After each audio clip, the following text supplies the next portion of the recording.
Watercolor. You see that color explode on the page and you think, I could do this. You get all the supplies gathered, your brush hits the page, and very quickly you're like, I don't think I can do this. But wait, enter me, your slightly weird, mostly sweet, yet often subversive watercolor joy cheerleader. Okay, don't go anywhere because I hold the keys to the creative kingdom of must-know watercolor techniques that will take your frustration and fear to surprise and delight.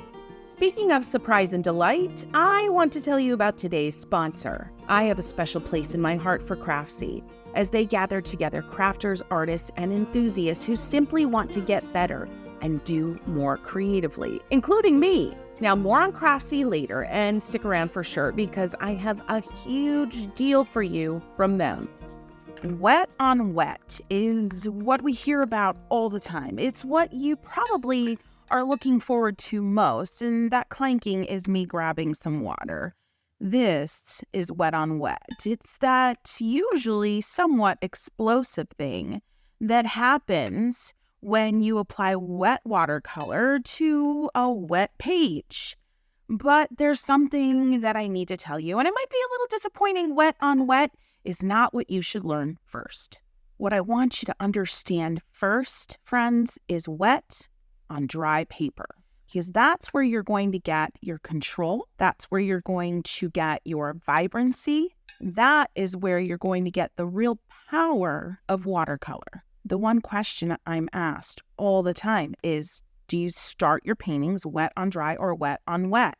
And most of the time, it is indeed wet on dry, like I'm showing you here. Now, friends, don't worry. At the end of this video, you got to stick around because I'm going to do an entire painting. And while I'm doing that painting, I'm going to call out whether I used wet on dry, and some of the other techniques that are going to follow. Just to recap, wet on wet is when the paper is wet and the paint and your brush, it's all wet. It's just wet, wet, wet. You're not going to get as much control with this particular technique, but it can be incredibly exciting. Don't get me wrong. Now, wet on dry is where I think every beginner should start because that's where you learn control. You learn more about water. How much water on your brush does what? Adding just water to color does what? Adding more color next to? Yeah. This is where it's at. Applying wet brush, wet paint to dry paper. It's how I start most of my paintings, and it gives me that sense of control, that sense of knowing where I'm going and not feeling so out of control at the beginning of a painting. Before we get to the next technique that you must know as a beginner watercolorist, let's talk about supplies. Here's the thing. I'm using a bunch of palettes, and I've been collecting palettes for a very long time, but that is really none of your business. And I say that with the biggest heart and the biggest smile on my face. I want you to use what you love, what you're used to, or what you just bought yesterday because you got excited about watercolor. It doesn't matter. You're going to see me using a variety of brushes. Today's lessons, today's message, it doesn't matter what brushes you use. Just use what you have, use what you love. Next up, we have contrast detailing. And friends, I'm going to stick with leaves today because I think it's such a beautiful, universal subject. So here we go again. Wet paint on dry paper. Okay? Basic leaf shape that I'm creating with just a repetition of kind of the same stroke. It's a press, a drag, and a lift. Okay? However you want to create that shape, you do you, boo. Okay? Contrast detailing is kind of something I think I made up. Maybe I didn't. Somebody will let me know in comments. But it's where you hover between the wet line of the page, wet, wet, wet. Oh, I just did it there. And the dry edge. And you kind of just add a little stroke. I don't want to call it an outline because it's really not. Now, I did that in a couple places. Just created a little stroke on the edge of where the wet paper meets the dry paper. And then you can take a little water on your brush and blendy blend. Rinse, Go up here, little water right next to that stroke of darker color, and blendy blend. Does it have to be darker color? Can it just be a weirdo kind of pink? Oh yeah, I'm here for the weirdo, right? Rinse again though. Come back. Blendy blend. If you get a little bit too much water or paint on your brush, just blot on a paper towel. I just did that off camera. And blendy blend. See all the fun, cool stuff that's happening? You're getting that crisp edge that you can even crisp up a little more. I'm going to add some really strong blue here and kind of with the tip of my brush, edit that shape. But you're getting that crisp edge because you are putting paint right at the wall between dry paper and wet paper. It's a really cool technique. You could just mess around with this for days and it's going to bring you so much relaxation. Okay, more about our sponsor. Craftsy offers over 2,000 inspiring classes. Yep, one of which is mine. It's for all skill levels with step-by-step instruction. If you are looking to learn a new skill, any kind of creative skill, crocheting or jewelry making, yoga even, it's there for you. Your membership to Craftsy allows you to expand your skills with quality instruction. I can tell you firsthand the depth at which the production team goes into to make sure that what is being taught is translated to you in an effortless way is unlike any other platforms I've seen. I actually took a new class with Craftsy because I wanted to mess around with the succulent composition. I don't know if you would call it a composition arrangement, whatever, but look at what I did. I took this class and I made this. Listen up. The first 1,000 of my subscribers to click on the link in the video description will get a full year of premium membership to Craftsy for only $1.49. Go get it. Lifting is traditionally tied to the idea that we've made a mistake, that something went wrong, horribly wrong, and we need to quickly lift it out of the scene. But I like to think of it in two ways: lifting and positive lifting. Lifting is, yes, sadly, when you make a mistake and you need to get it out of there. Let me talk you through this. You add a little water to an area that maybe is too dark. Maybe you don't want there at all. You let that water sit, maybe for 20, 30 seconds.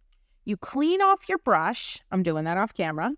And you come back with a clean brush and you lift away some of that color and blot. See how that color is appearing now on my paper towel. Rinse.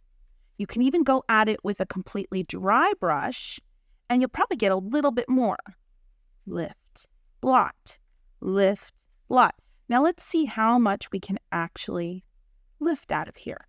Now you might see some actually blotting with their paper towel. I'm not a big fan because it does leave a texture. But friends, look what you can do. Look what you can do. It's cool. You can really lighten an area beautifully. Now, positive lifting is something completely different. Same technique, done the same way, but it's a way of revealing what magic might be underneath some brush strokes that you've already placed and are already starting to settle their pigment into the paper. What happens when we lift to reveal that pink underneath? And there's still a little bit of green settling into the paper. We're not going to lift all of that pink. That's pretty much impossible, I can tell you from experience. But look at the magic that happens. Now, you can go back in, you can add a little more. Now we're in the wet on wet. You see how all these techniques play? And I want to make a point here, friends. That is something that isn't talked about enough. The interplay of techniques in watercolor. Wowed, wet on wet, and wet on dry. See, there's some traditional lifting. I made a mistake. But wowed, wet on dry. Intermingle so much, so often throughout an entire painting session. Lifting and positive lifting also intermingle so often. Positive, negative, positive. Look at that. Positive lifting did that. Positive. I don't even see anything negative to get here, but I think you see where I'm going. This is traditional lifting. I got some splooches. they probably won't completely come up. Actually, they are. This, yeah, you're going to need this. You're going to need to know this. It came up nicely, but positive. Dragging some of that pink up, creating some cool texture, positive, and blotting off on your paper towel. So don't forget the importance of intermingling of techniques. Now, y'all, we're going to be painting soon where I bring this all together. And I've got one more technique before I actually share a little bit more of a mindset with you regarding watercolor paper that is so important as a beginner watercolorist. So don't go anywhere. I'll admit, push and pull is a little bit more of a mindset than it is a technique. Let me explain. When you're pushing onto the paper, you're adding something, whether it be paint, whether it be water, right? When you're pulling, you're removing. And again, paint and moisture, right? So as you're navigating this beginner watercolor land, and let me just officially welcome you to watercolor land, as I love to call it. Remember, push and pull. Push, pull. It's a constant back and forth. And in that back and forth, you're going to sometimes, let me just break it to you, often feel a little weird in your creative heart, okay? Things are going to feel weird. They're going to feel, dare I say, ugly. That push and pull will teach you to be okay with the weird, to embrace the ugly. But every stroke you push onto the paper, every stroke you pull away from the paper is going to teach you something that is so freaking cool. Look at that. That is so cool. Pull. What would happen if I pushed this? And is this a near cousin to lifting and positive lifting? Yes. But again, that's why I said it's more of a mindset. Push.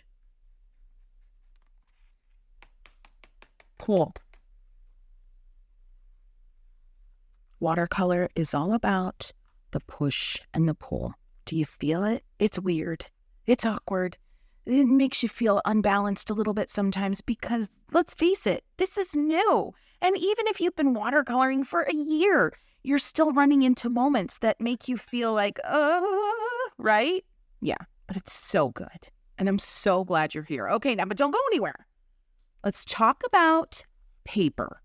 And after paper, we are going to paint. And I am going to call out all of these techniques that I've been yammering on about. Here's the short on paper. I don't want you to worry about it. Everybody talks about the best of the best, aren't you? But here's the thing. You probably have this. You probably have this. You might have something that looks like this. The point is, friends, and I'm going to call you a friend now because we're watercolor friends. I want you to use what you have. Different papers are going to react differently. So something like this, 25% cotton, is not going to be as thirsty as something like this that is 100% cotton. And honestly, a lot of beginners who start with something like this get really used to the way it feels and how quickly it dries. And then when they go to something 100% cotton, this is actually an affordable version of 100% cotton, just saying. But when they go to 100% cotton, there's a learning curve. So, two things to note that I think are most important. When you're using a beginner paper that is affordable, you might see weird stuff like this, and that's going to happen, and it's okay. Just keep painting. It's not you, I promise. When you start using 100% cotton watercolor paper, it's going to be easier for you to get really cool stuff like this. Transitions might be smoother, but again, you can still have fun with the weirdness of this. So all in all, just use what you have and have fun. All right, it's time to get painting. Are you ready? Are you ready? I'm so ready. We're painting a pepper, friends, and I'm going to be here with you step by step. I am using a paper today called Fyess, and I might have left you wondering, well, what paper should I start with, Christy? This is a new for me paper at the time of recording, and I'm loving it. It is 100% cotton, but super affordable. I'm going to link all of my supplies in the description below. I'm starting with my Creative Rebel brush. It's a number 12 round. Comes to a beautiful point. If you don't have one this big, no worries. Just grab what you have. You probably have like a number 6 round. That's cool too. All right, here we go. Of course, we are going to start wet on dry. And I'm basically going to create a little bump, kind of like a arc and then a stroke down. And I'm using like a peach tone. And then I'm going to come over here on the other side, kind of repeat the same thing, but make it look a little different, okay? I'm staying peach. If you don't have peach, just use orange with a lot of water. Notice the bumps in the pepper. That's what I'm trying to kind of create. Now, y'all, this ain't gonna be realistic, okay? Another bump, but I want you to end this bump shorter. We are still wet on dry. And I don't have a ton of paint on my brush. You can tell by the fact that it's pretty see-through and light. All right, we're gonna go over here. And I wanna make sure that the bump I start over here is a little bit shorter down further than the one right across from it, just for making things interesting. And then we're gonna stop. All right, you can already see this pepper forming. All right, now what I want you to do is grab your favorite yellow. All right, same kind of consistency. It's probably about 60% water and about 40% paint for those of you out there who are a little more math-minded than I. And what I want you to do now is fill in those first 2 bumps right in between, but make it imperfect. Like, don't feel like you have to fill down there. Now, that was still mostly wet on dry, but as I touched into the peach, you guessed it, we are getting a little more wet on wet. And you can see the evidence of that because of how the yellow blended right into the peach so effortlessly. All right, grabbing a pretty bright orange, and I'm not adding more water to my brush. And when I touch down here in this white area, it's wet on dry. But very soon, it's going to be wet on wet and evidenced by that little explosion there. Don't panic. Wipe some of that paint off your brush. Rinse your brush a little bit. Now you can come in and you can do a little positive lifting. I'm going to drag that up and create a little dirty something on my brush. It's okay. Whatever. A little positive lifting because we are removing paint. Or are we just moving it, right? And you start to see some forms happen. I love these little explosions. I am not going to try to smooth those away, all right? Now, you grab a color that you love. If you want this to kind of turn into your orange pepper, awesome. Keep going in the orange direction. I like this yellowy orange kind of situation that we've got going here. So just, play around. Mix some yellows and oranges and reds together and see what you come up with. And then I just want to add a strong stroke here. I'm going to come from the bottom this time and I'm push some of that color I just mixed onto the page.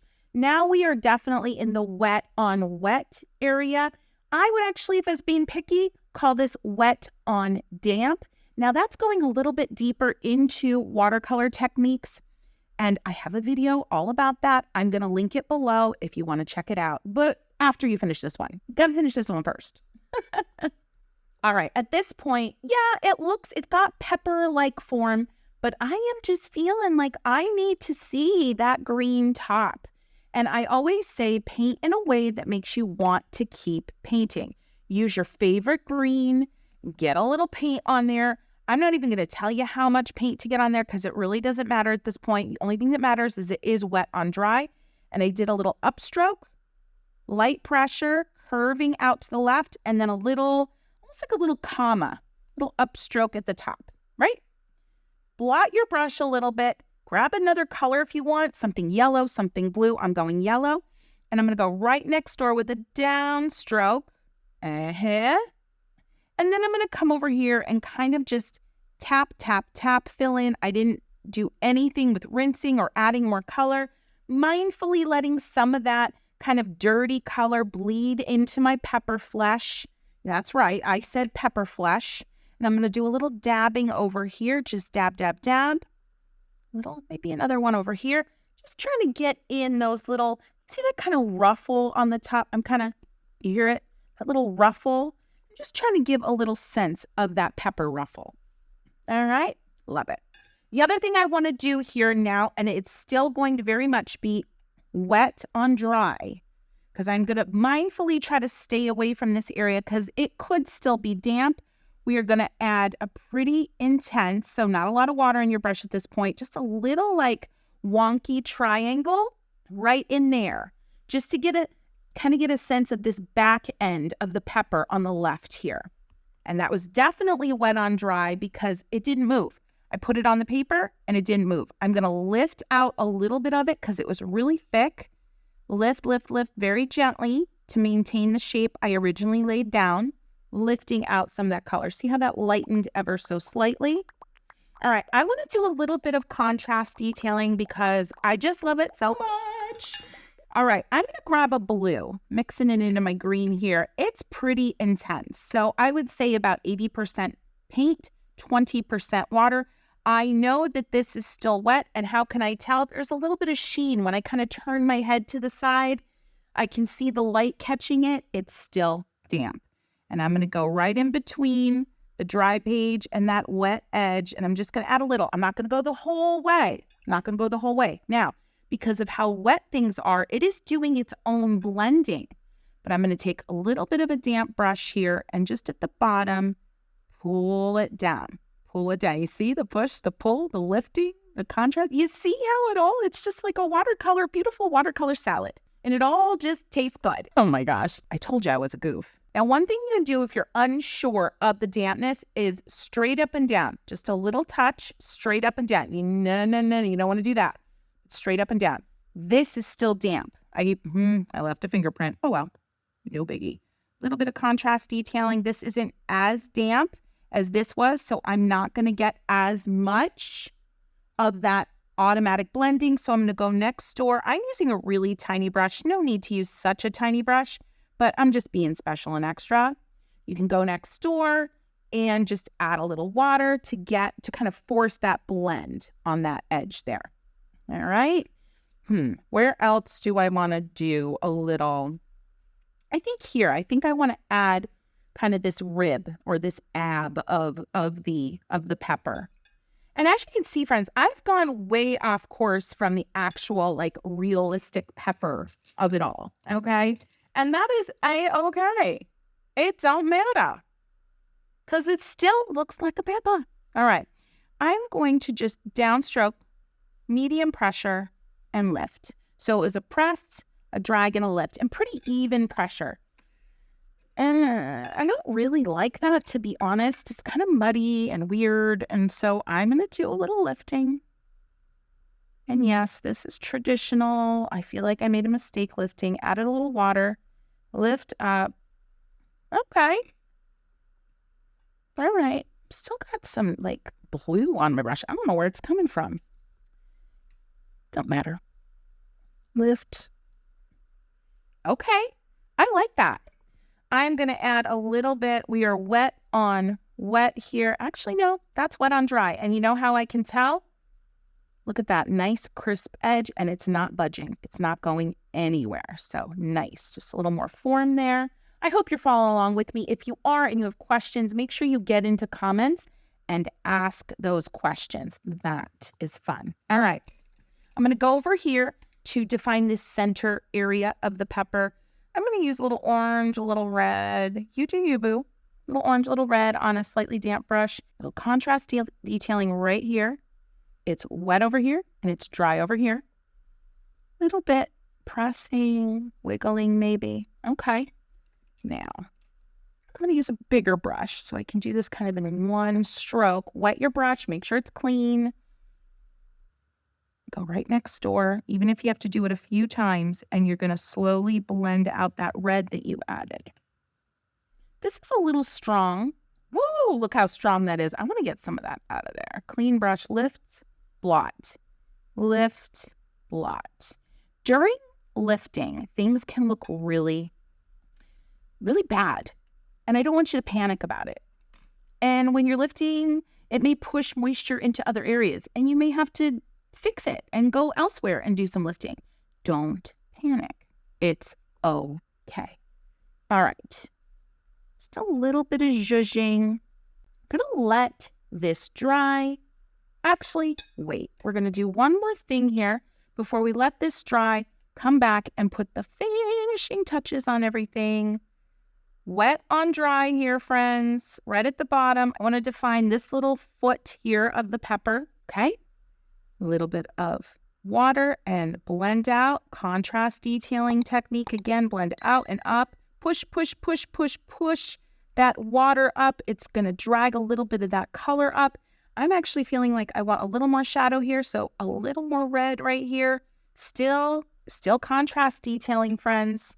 And I'm not going to do any pushing or smoothing or anything because I really like the way that looks. While I'm down there, a little bit of yellow, and I want to edit this shape here. It just looked a little too wonky for me. Pushing on some really intense color.